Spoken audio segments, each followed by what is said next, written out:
But to say we're not going to give you disaster funding for a hurricane or tornadoes or a flood or an earthquake or wildfires, which then hurts everybody in the state because those state leaders boycott Israel, this is one of the most outrageous things. And I saw this break an hour ago, but I wanted to read the details. I've been doing that during the breaks, that I've heard. Earlier this week, the Trump administration announced that any state or city that boycotts Israel or Israeli-based companies would be denied taxpayer-funded disaster relief funds through FEMA. And luckily, that led to so much outrage among Trump's own base that it does appear that they've reversed course. Now, before we get to their reactions, it's actually worth checking in on the state of Massachusetts, which was not deterred by Donald Trump's threats at all. And I commend them for that. So HuffPost reports that the Medford City Council in Massachusetts passed an ordinance divesting from companies contributing to Israel's genocide in Gaza. The Medford City Council passed the Values-Aligned Local Investments Ordinance on Tuesday evening, making Massachusetts the third state after Michigan and Maine where a municipality has barred investments in companies that profit from a conflict many experts have now labeled a genocide, including 2 human rights groups in Israel, by the way. They have labeled it a genocide. Now, Dearborn, Michigan and Portland, Maine are the other 2 cities that have divested from Israel. Dearborn passed their ordinance in October of 2024, and Portland, Maine passed theirs in September of 2024. Medford introduced its ordinance in June, expanding on Boston's landmark 2021 fossil fuel divestment to also bar funds or public funds from being invested in weapons manufacturers, prisons, and other entities contributing to international human rights violations like displacement, war crimes, apartheid, ethnic cleansing, and illegal occupation. And while this motion was introduced in June, the timing of its passage, which was Tuesday night of this week, immediately followed the Trump administration's threats in regard to FEMA funding. So it made the timing made this decision even more relevant in my view, right? Because it shows, no, we're not gonna take your threats. We're gonna do what we believe is the right thing. Supporters of Medford's ordinance say its language is also meant to apply to companies complicit in mass deportation, incarceration, and inhumane treatment of immigrants by ICE. Medford and its city council seems absolutely fantastic. And I'm about to tell you that the other people who are part of this story who are fantastic happen to be Trump supporters who have been lashing out against Trump's actions as it pertains to supporting Israel. We're gonna get to them in just a minute. Cenk, what are your thoughts on Massachusetts? Yeah, first, I wanna know what your guys' thoughts are. That's why we're doing a poll in the live chat here. Do you want your city to boycott Israeli companies? What 90% saying yes. Hell but yeah. Of course, look, I know that's an unscientific poll, but that's what our audience thinks. Come be part of our audience and be part of the show live every day at 6 o'clock Eastern. So, but an overwhelming majority of Americans, both on the left and the right now, are saying, I can't breathe. Israel has us surrounded, and everywhere you turn, there's some new rule about how you're not allowed to criticize Israel, you're not allowed to defend Israel, you're not allowed to boycott Israel, you're not allowed to do any, you're not even allowed to think about Israel, okay? How dare you? Anti-Semite, and you're illegal, and what happened to freedom of speech? You remember when Trump was running on freedom of speech? Laughable. I mean, it's a joke. There's no one who can argue otherwise. You could be the most hardcore MAGA guy in the world. He's arresting people for criticizing Israel, not America. So he's saying you can boycott America, you could criticize America, you can do all that stuff, you can do anything you want to America. But God help you if you even dare to criticize Israel in the wrong way here in America. Then there's going to be legal and financial consequences. This is the mother of all cancel culture. So I'm sick of being ruled by Israel. When my family moved here, I didn't know we were moving to occupied territory. I didn't know we were moving to a subsidiary of Israel.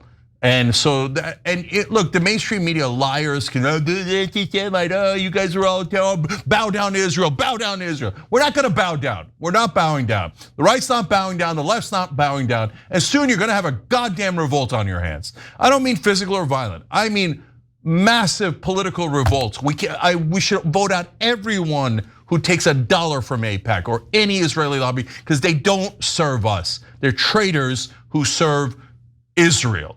And they proudly declared, I have taken $1 million from AIPAC and I represent Israel. That's what you're saying when you take money from Israel, okay? So, all right, all the liars in mainstream media can say whatever the hell they want and try to cover Israel's ass, but we all see you now. We all see you. You're taking bribes, legalized bribes from a foreign government and obviously serving them. Sickening. Now, that's typically the type of commentary that you'll hear on a left-wing show in left-wing media. But I want to be clear, there's been a lot of backlash coming from right-wingers.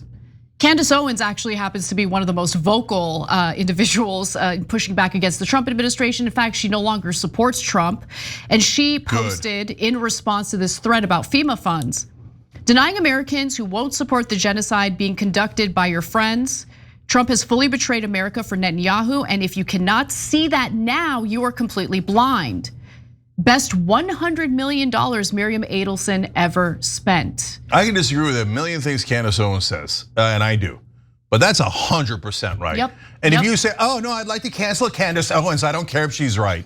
All right, whatever, do whatever the hell you want. I'll say Go this. off into your stupid purity corner. Candace, keep going. Tell every one of your followers what the reality is.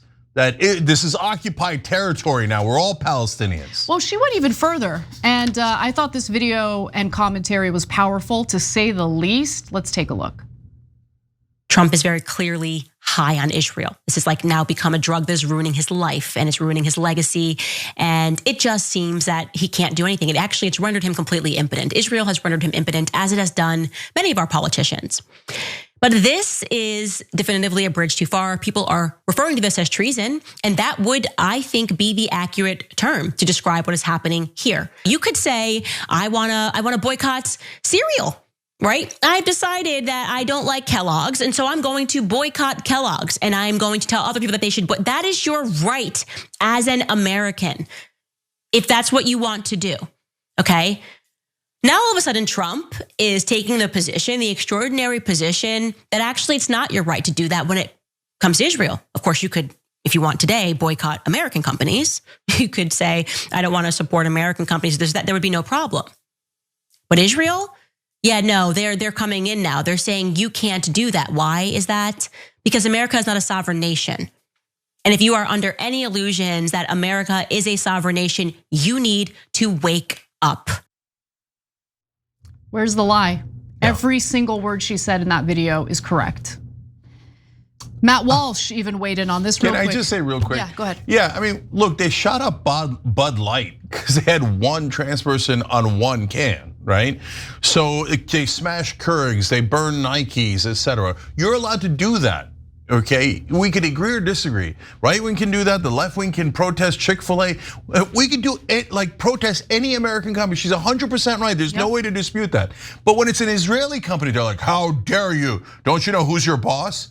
And you go, "Wait, it sounds like you're saying you're my boss, Israel." Anti-Semite. Well, come on. Yeah, I mean, think about come on. But treason was the right word to use. Okay, treason is betraying your own country by depriving them of public services that their hard-earned tax dollars funded.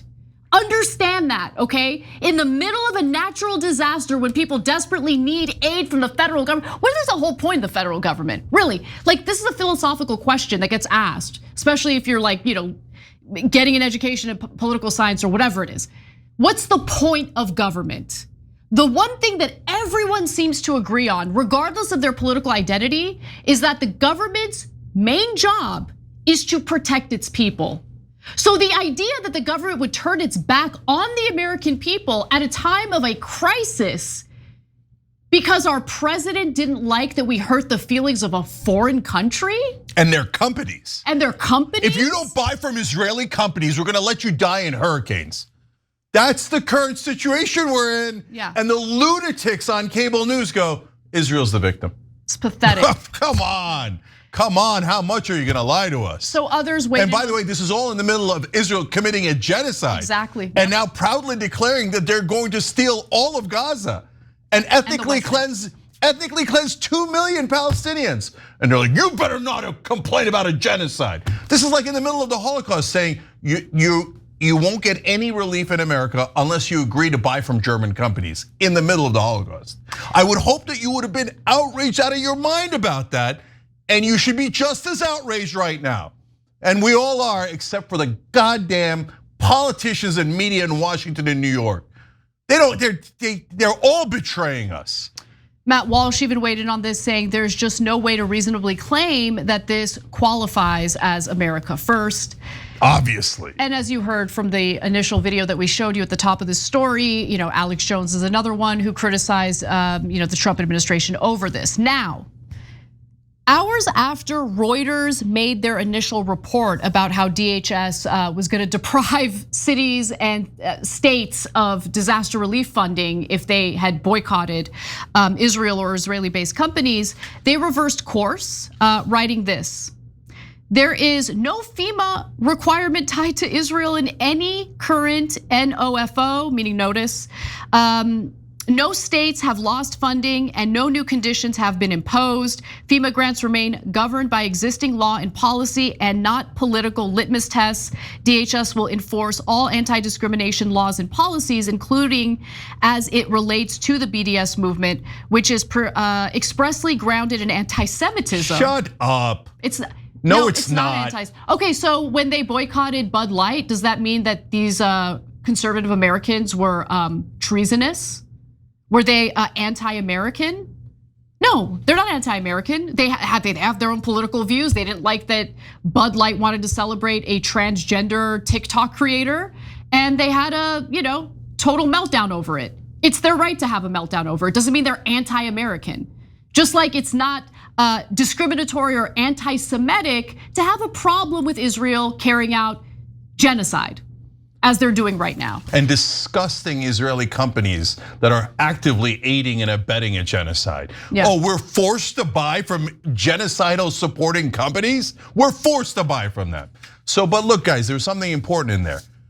Trump team is either backpedaling or pretending to backpedal. Why? Because they had a lot of pressure from Maga. So when we did a lot of pressure from the left, let's notice two things. Number one, of course, it didn't affect Trump. But when the right wing puts pressure on, it does affect Trump. So maybe that's the right strategy to go find allies there that can actually move that mountain, right? Mm-hmm. And number two is, notice how much Democratic leaders hate their own base. Yes. We couldn't move them an inch. All of the left was united. Joe Biden, please stop funding the genocide. Kamala Harris, please tell us you're gonna stop funding the genocide. You're gonna lose the election unless you stop doing this. They just kept going. We couldn't move them an inch because they hate their voters. They do. The Democratic leadership and Republican leadership now love Israel 1,000 times more than they love their own voters. And anyone who disputes that is obviously a lunatic or just woke up and came to America and doesn't know anything. And it's just the biggest fool you've ever seen. Every time you ring the bell below, an angel gets his wings. Totally not true, but it does keep you updated on our live shows.